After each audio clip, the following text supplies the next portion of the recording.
Rise here in Toronto. That from the city's top cop as he broke down the numbers at the Police Services Board meeting this morning. 680's Momin Qureshi joins us live with what the chief had to say. Momin. Irene, the Israel-Hamas war began on October 7th, and in that time, the police chief says hate crimes are up 93% compared to the same time last year.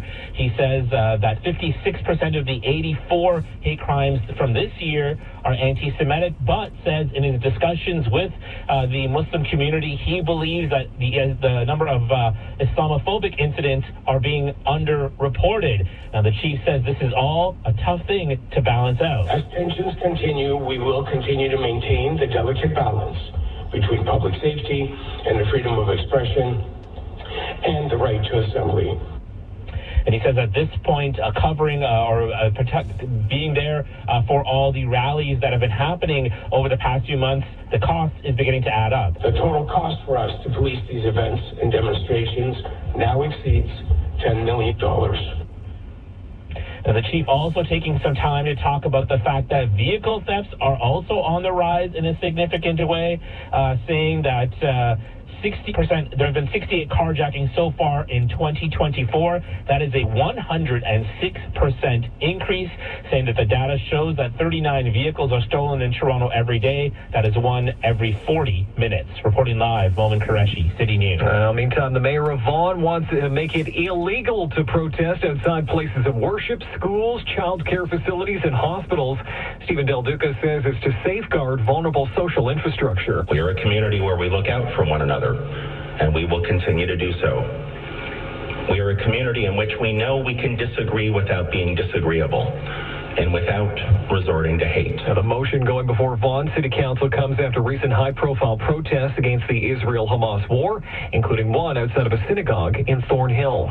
As Prime Minister Trudeau defends carbon pricing, Ontario's Liberal leader says it will not be part of her environmental policy. 680's Richard Southern is at Queen's Park. Bonnie Crombie says there'll be no provincial carbon tax if she beats Doug Ford in the next election. Let me be very clear.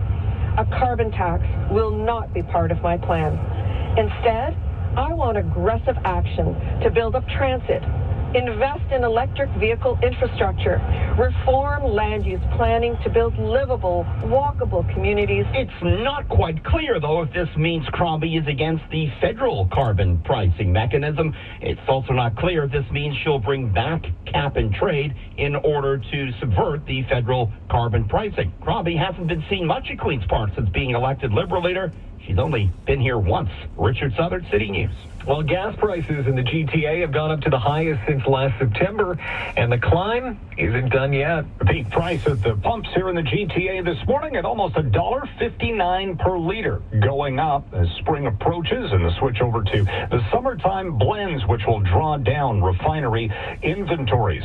Roger McKnight, the chief petroleum analyst at Enpro International, sees gas prices pushing higher, and that's further going to be pressured once the federal carbon tax goes up again on April 1st. Another 3.3 cents per liter to be added to the price of the pumps. Stats Canada will report on February's inflation rate tomorrow, expected to show an uptrend in price pressures led by energy costs.